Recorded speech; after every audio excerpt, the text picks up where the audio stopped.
That's Nick. And that's Joseph. And today we're here to talk about No Time to Die, the latest James Bond installment that has been long delayed due to COVID-19, directed by Cary Joji Fukunaga, and is the fifth and final time that Daniel Craig will be playing the infamous Agent 007, being released courtesy of MGM and United Artists on October 8th, 2021. You enjoyed this movie. Yeah, it's enjoyable. I wasn't able to watch it because guests weren't allowed. Mm-hmm. That being said, I will provide a synopsis. But before I do that, this director, what do we know from them? You've seen his debut, Sin Nombre. He also directed an adaptation of Jane Eyre in 2011. Beast of No Nation was his last movie. He also did the first season of True Detective, which you saw. I did enjoy that. And I believe he started Maniac, which there was only one season of. Oh, wow. Mm-hmm. Okay. You trying to explain the story to me was very complicated. It was very stressful trying to explain play-by-play what this was about to Joseph. So well, how about this?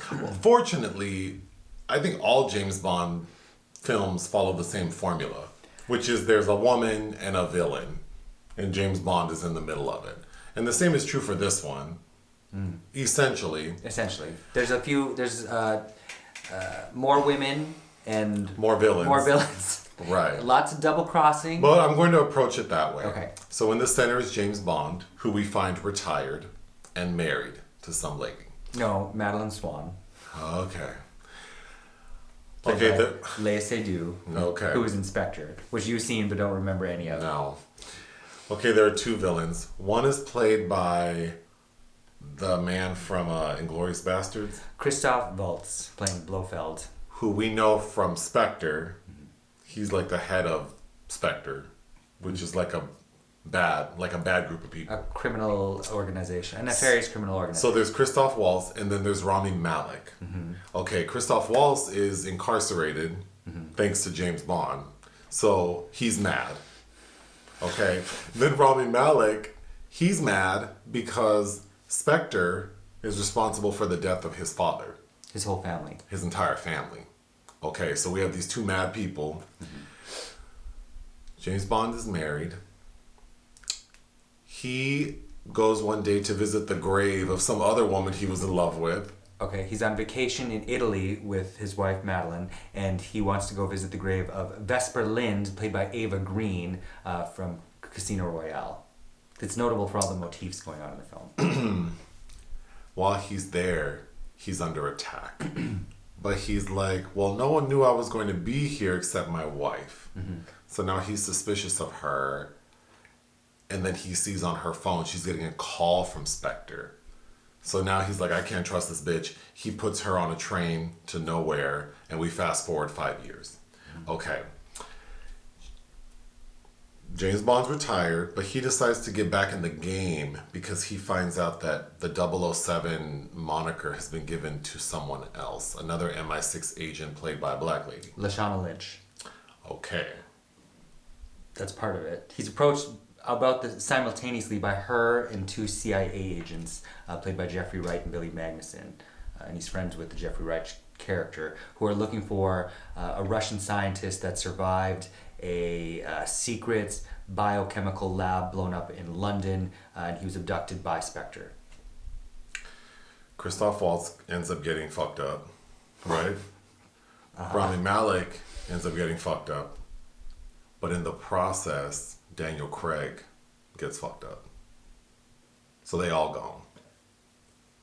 The end. Oh my god. Well, this so much plot more that was happens. complicated as hell. So I feel like that's the main thing, is that Daniel Craig's character died in an effort to make sure that, but that's the basic story. Now you can go into the things like the details. Okay. Returning writers Neal Purvis and Robert Wade were joined, of course, by Fukunaga and Phoebe Waller-Bridge, the writer and creator of Fleabag. And I think that she's the reason why there feels like a lot more muscle behind the female characterizations here, including with Léa Seydoux, who's returning from Spectre and is kind of given a lot more of a fleshed out experience, which allows for this kind of melancholic romanticism that I don't think is customary for a Bond film per se. And I do really like Léa Seydoux, and I do appreciate seeing her fleshed out a bit more. In fact, it opens with a flashback to her childhood and a trauma that she survives because, and this is the major spoiler alert. What could be a bigger spoiler alert than everybody dying? Well, there's so much going on. The interweavings, the labyrinthine comings and goings of everybody in the sides they're on here. It's a lot. Rami Malek's playing a character named Lyutsifer Safin. And his family was killed by Madeleine Swann's father.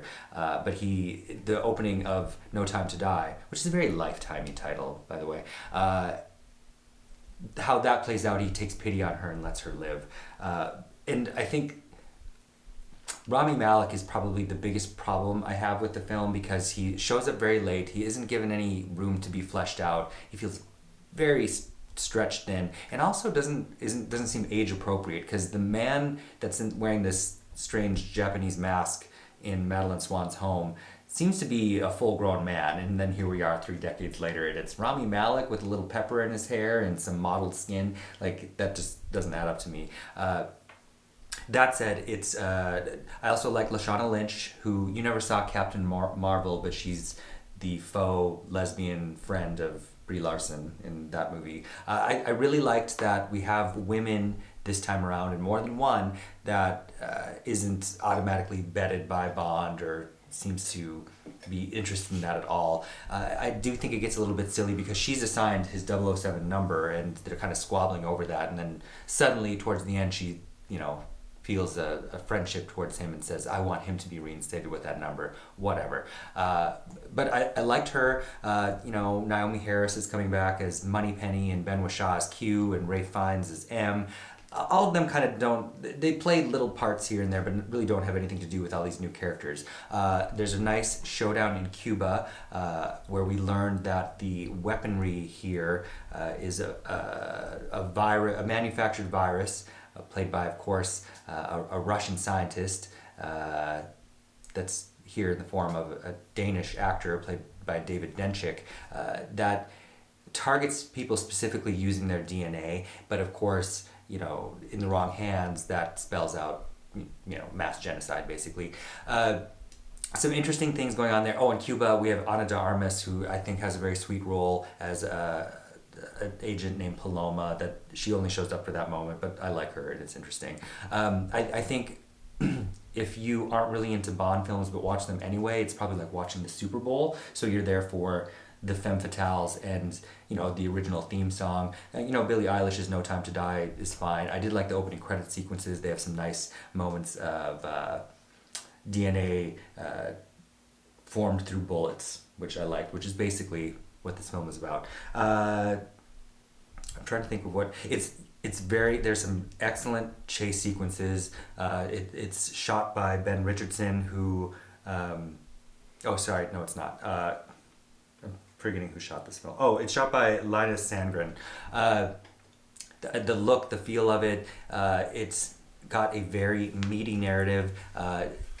As far as compared to other Daniel Craig Bond movies, I'd say this is up there with Skyfall, because I really didn't care for Spectre or Quantum of Solace. And it's, the other underlying motif is about letting go of the past and evolving for the future. And, Rami Malek is basically just there to have all this grand exposition about the usual things we hear from villains about how people really don't want free will, they want, oblivion, they want to be told what to do, and about how he's kind of the counter to what James Bond stands for, blah, blah, blah. That said, there are also some things that I don't think we're accustomed to seeing in a James Bond film. I'm trying to think if there's anything else really worth mentioning, but it would have, obviously helped if you had seen it, but it's enjoyable. What would you give it? I'd say 3.5 out of 5. Oh, and I think the other point I wanted to make was, I think because there's been all this talk forever about what if some other kind of person played Bond, like a black man or a woman. So I think the Broccoli's have always made it very clear that probably is never going to happen, and everybody's put in their 2 cents about maybe better parts should just be written for other people instead, and other franchises can be started. But I think the most subversive thing that this Bond franchise has ever done, I think, is what they do with the Lashana Lynch character, is just a black woman can just step into his shoes, and although they do retract it, I think that's kind of the biggest statement I've seen, besides maybe Javier Bardem's queerness in Skyfall. But yeah, that's it. All right, bye. Bye.